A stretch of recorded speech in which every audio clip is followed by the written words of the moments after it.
na-release na sa amin yung unit namin, which is po yung Montero Sport Automatic Transmission GLS po 2023. Thanks po for the help of Sir John Cachola, which is dito po sa agent namin dito sa Peak Motors, Jose Abad Santos. Madami po kaming naging process na dinaanan. Pero with the help of Sir John, naging smooth lang po yung transactions namin.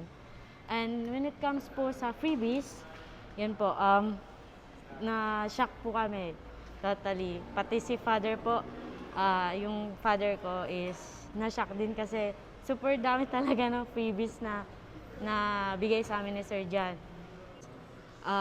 Madami